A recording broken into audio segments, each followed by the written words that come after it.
Good Sunday morning, everyone. How's everyone doing today? Hello, man. Give a shout out to our followers, man. We appreciate you guys tagging along with us. Thanks to our Patreon members supporting the channel. We appreciate it. If you're interested in supporting, links are down below. We appreciate any help we can get. Before we get started here, I want to talk about a cookbook that I wrote. I got the draft back on Friday. I went through it, made some adjustments. It goes back to the publisher tonight for final approval, and then it goes to mass production. Outstanding, Fleetzer. Good luck to the book.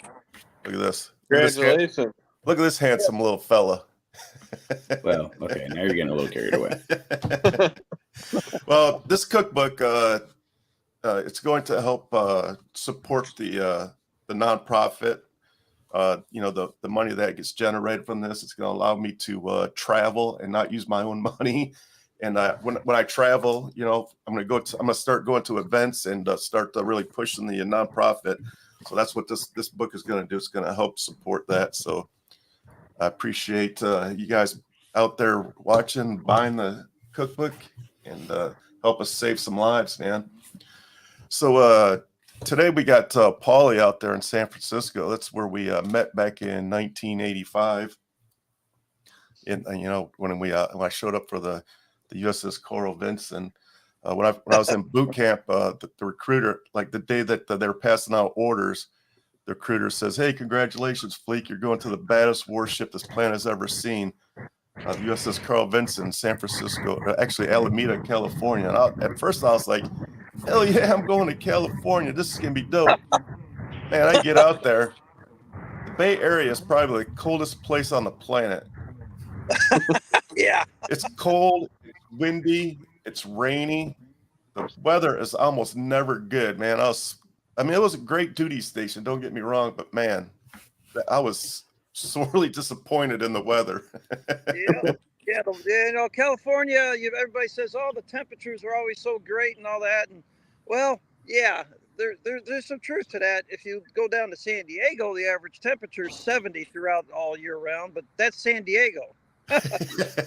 That's not Northern California. Now, Northern California and the Bay, it's cold. I've heard somebody one time say that the coldest time that he's ever been in his whole life was when he got caught down in San Francisco on the Bay, and he didn't have enough layered clothes. He was frozen. He was so cold. He said he'd never been so cold in his life. But anyways. Yeah, the breeze comes off the Pacific, man. And I don't know what it is, but you could literally drive a half hour over to Santa Cruz and it's 85 degrees and sunny and beautiful. Yeah, they got a lot of microclimates out here. It's nuts. And then the valley, right? The valley's like the Mojave Desert, the central part of California. But yeah, you want that Cali weather and that nice temperature, you got to go down to Sand Dog. That's where it's at. Yeah, it's not in the Bay, that's for sure. No, not the Bay. All right, so hey, let's start with the NBA, man. So I haven't really followed the NBA much since the Detroit Pistons glory days, but it's been a while. It's been a minute.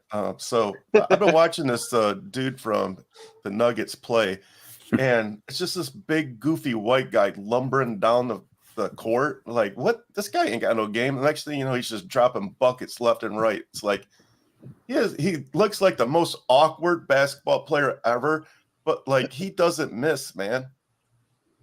He's very good at organized basketball. Yeah, it's funny to watch him, man. But he's just Mr. Buckets out there, man. And then he's just like dropping triple doubles. He's like Moneyball, but in one player. He just does fundamentally good things, and he's just. I heard something the other day. In the last 10 years, the most efficient shot in the NBA has been his post game. He takes good shots. He gets good shots. Or he just makes tough shots. He's good. Yeah, he's amazing. And, somebody will be in his face. Yeah. Like, block him like this, and he'll just throw it up over the dude's hands and, like, this huge arc, and it's nothing but net. It's crazy. Yeah, man. He's impressive. A lot of fun to watch. Sure. Probably Francine's frustrating. looking towards your book. Yes, thank you for your support, Francine. I'm pretty excited about getting it out there. So back to the book real quick. I let my wife read it she was the first one to read it, the draft. And after she got done reading it, she said, "This cookbook is sad." I'm like, "It's not sad, honey. Like, these men loved doing what they did. They wouldn't have it any other way." And she said, "Well, it's sad to me that they had to go through that." I was like, "That's what makes this cookbook so special, man. It's not a normal cookbook, man. These amazing quotes in here, man. Like, I literally got choked up a couple times putting this thing together. For sure. Yeah, it's Well, amazing." stories of unsung heroes that don't get told unless somebody like you, Fleek, puts it in an article or a book, and we get to share these stories of these heroes that nobody even heard about. I mean, so God bless you for doing it. Yeah, it's pretty amazing. Absolutely. Thanks, man. Absolutely. Thank you. Thank you. Yeah, for sure. I can't wait to get it out. Yeah. I'm super excited about it. But so basketball, was Denver up 3-1. Is that what it is? It's tough too because I think Jimmy Butler may be the most talented player on the court. I just think, like I said, Nikola Jokic is just he just doesn't do anything wrong.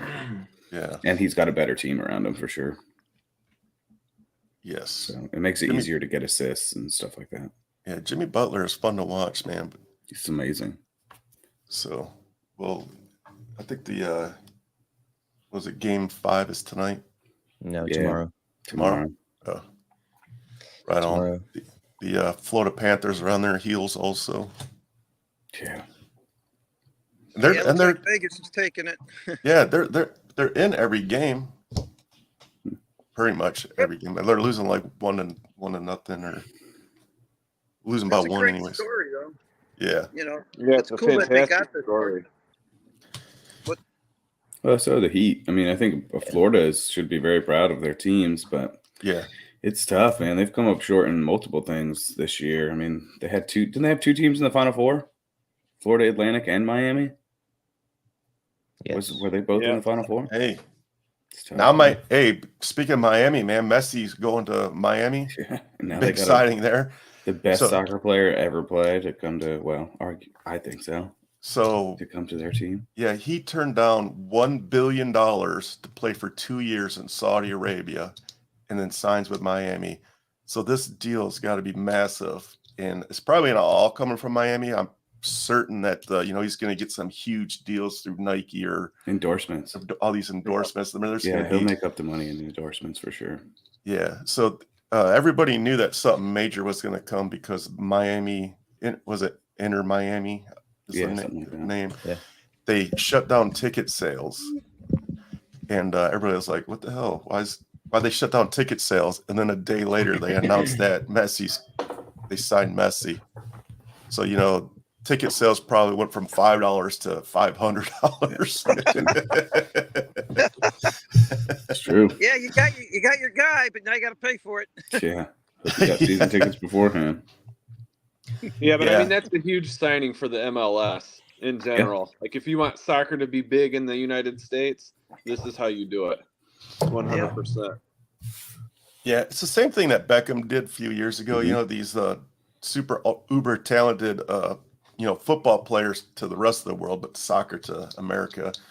But these players, towards their ends of their career, they leave Europe or wherever part of the world, and they come to finish out in the United States. But up until 20 years ago, soccer wasn't even a thing in the United States. It was very, very small. Right. What's crazy, the rest of the world, it's like the number 1 sport in the world, though. It just never caught on until recently here in America. Yeah, I think the women's national team helped a lot with that, winning those World Cups. And but yeah, it's weird with Messi because he's still in the prime of his career, I think, and he's coming to the MLS. Whereas, like you said before, every other big name that the MLS has ever had was in the twilight of their career. Yes. So I think this is huge. Yeah, it'd be huge. My buddy Eddie Barrett's asking about 24-hour Le Mans. So the funny thing about this, I don't really follow racing. Isn't But that right? NASCAR for the first time ever is going to run in. They have a NASCAR running in the 24 Hours of Le Mans. It's not a normal Anyway, NASCAR. you want to talk about racing? NASCAR's coming to Chicago, and that's going to be a flaylex. Thanks for your comment, Ed. I'll talk a little racing here. I have some racing to talk about too. Yeah, hit it, man. NASCAR's coming to. Oh, sorry, Paulie. Go ahead. I just gonna say NASCAR's coming to downtown Chicago. What a mess! The racers are skeptical of it, and I'm not talking about the shootings and all that. So I'm talking about the track, guys. They got narrow areas on the track, and shutting Chicago down for whatever. This is an experiment, so we'll see how that goes. Go ahead, Eric. Yeah. So last week the Grand Prix was in Detroit. And they ran it on the regular roads in Detroit, so like Jefferson Ave and whatnot. And the roads were so bad and so potholed that it caused a few wrecks. I thought that was pretty funny. Why would they fix the damn roads before the race like that? The 24th and the 25th, they'll be in Nashville or wherever it is over there off 840. Yeah, I thought that was pretty funny that the roads caused a bunch of wrecks. That is funny. Yeah. Good old potholes. Yeah, sounds about right. Hey, so baseball, man, the Tigers are back to being a dumpster fire. They were fun to watch for like a month and a half, and now it's just complete trash. I don't know if they'll ever win a game for the rest of the season here on out. I mean, they've lost 8 in a row. They have the lowest batting average in cumulative batting average in the majors right now. They scored 8 runs in 6 games. It's unwatchable. It's absolutely unwatchable. And I mean, right now the only thing you're watching is Miggy hit his milestones. Like yesterday, he passed Ty Cobb for the most extra base hits in a career. But I mean, that's it. The team's it's bad. Yeah, even Miggy. Was he batting like 150 right now? Oh yeah, everyone's bad, and I've been a Tigers fan for 30 some years, and I don't ever remember it being this gloom and doom. Even that team that lost 119 games, there still was sparks, but there's no sparks here. There's not a single one. Yeah, there's not one silver lining, and there's no light at the end of the tunnel. You got club is trash. There's nothing. There's nothing, and it's all, like I said before, Alavila's fault. We have literal jock straps prospects. We have nothing. Not even in last place in your division yet. The Royals are 18 and 46. So yeah, but the Royals have Bobby Witt. The Royals have, and they're still 18 and 46. Tough times. Well, and Oakland is 16 and 50. And they're about to lose. And they're about to lose their team. And they're bad. Yeah. That's true. At least them, they're like, all right, we're out of here, so it doesn't even matter. Yeah, I mean, Oakland's just at least we're not over. I mean, you got the broadcaster saying the N-word on live air. Yeah, what the hell, man? You have the team about to lose the 2,000 fans at night. I feel so bad for Oakland, and the true fans in Oakland don't deserve that because they're great fans. The whole Central is kind of underwhelming this year. Yes. And that's why I'm so pissed, because this could be the year we did it. Yeah, for real. Oh, and then didn't some Texas, did Jacob deGrom just get leave for Tommy John? Jacob deGrom's out for a second time. They're killing. They're almost 20 games ahead of 500. They're 41 and 22. Yeah, and they're scoring runs. Look at the stats on that. Like, all those guys are leading the AL in runs scored. There's the top 3 are Texas a plus 153. That's insane. That's what I'm saying. That's a lot. It's better in the Rays. Yeah. Yeah, and they're not cheating, right, John? Texas? I don't know how you cheat in Texas. I mean, they're just. What are you talking about? Where's Houston at? They could pump in some crowd noise in that new stadium. I meant specific the Rangers. Okay. But yeah, this guy's fun. Yeah, then you got Cincinnati. And now a second plate appearance for De La Cruz. He worked a full count walk his first time. Smash to right It's center. not even a strike. First big league hit, and here he goes. Lightning speed. De La Cruz up to second. A stand-up double. Ladies and gentlemen, welcome to the show. This kid is electric. It's got to be at least 6'5". Yeah, that's the balls are like 6 inches above the strike zone, and he strikes it. Because this young man can absolutely. He ran through a stop sign at third yesterday. He's 6'5". Oh, sorry. Anticipation to see what. Oh goodness! Jeez, that's a bomb. In game 2, his first home run. His first home run was barely held by the ball by a Red this year. That was nearly 115. It brought everyone to their feet. Lark Statcast projected that ball to go nearly 460 feet. That ball is destroyed. De La Cruz bashes to right center.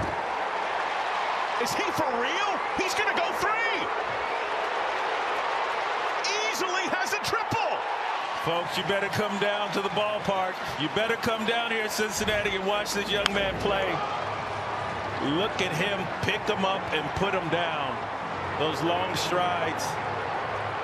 I'm telling you, Matty McClain, oh my goodness, these 2 young kids, some kind of fun watching them play. 5th man in big league history, double, triple homer, first 2 games of his career. Up the middle. Backhand, he can run.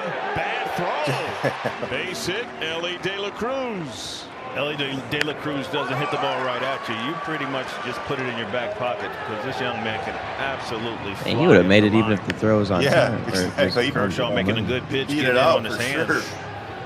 He was already past the bag when the ball got to the first baseman. He goes, pitch up, throw down. First steal, Ellie It doesn't De La like he Cruz. does everything, and he does it right. Just freeing him He up looks and just do what he's he so does. fun to watch. Good read right there. You saw him look like he went first move. Not even close. I think it's the stride length and the frequency, obviously, that allows him to run so fast, but it's so fun just to watch him play. No. There's a lot of young talent in the MLB right now, and that kid's one of them. That's for sure. Yeah, he's special. I like how he hustles. He's a runner. Yes. Oh yeah. So hey Paulie, Yeah. let me get back. You got a rant for us today, buddy? Yeah, bring it on. Alabama, I'm sorry, guys. You know what I got? I got a rant about Alabama fans. You know what, people? Get rid of your stupid minds on Facebook and have some damn class. Hey, good morning, everybody out there. This is Paulie, out in San Francisco. The bay's right behind me. So I hope you had your muffin and your coffee. Time to break out some popcorn. So today I want to talk about Liv and PGA merger. Tom Monahan, who runs the PGA, for longest time has been outspoken against the LIV and what have you. And the LIV is ran by Saudi. They have a Saudi Arabia, the prince, all that stuff. They got all the money in the world, and so they recruited and took key players, big names from PGA for this. I think everybody kind of knows the story if you follow sports. Well, the PGA decided to join up in partnership with the LIV. Tom Monahan, you're a flipping hypocrite, dude. You've been freaking outspoken against Liv for a long time, and you've had players like Tiger Woods, McIlroy, and others sticking with the PGA, and you sold the PGA down the river for the greenbacks. And then you have the nerve. So one of the most condescending statements I ever heard, and I've refused to use in my life, is you don't see the big picture. He's telling the PGA players on his brief, the ones that stuck with the PGA, the ones that didn't take the big money from the from the Liv offers, and he's standing in front of these guys who were loyal to the PGA and Tom Monahan, and he's telling them, well, you don't see the big picture. You know what you could do with that big picture, Monahan? I mean, really? That is one of the most condescending things you could say. Unbelievable. So anyways, so now the PGA is joining up with Liv, and Saudi's running the sport. And guess what? Saudi runs a lot of sports, people. They pay for a lot of professional sports. It's just not this Liv and PGA tour.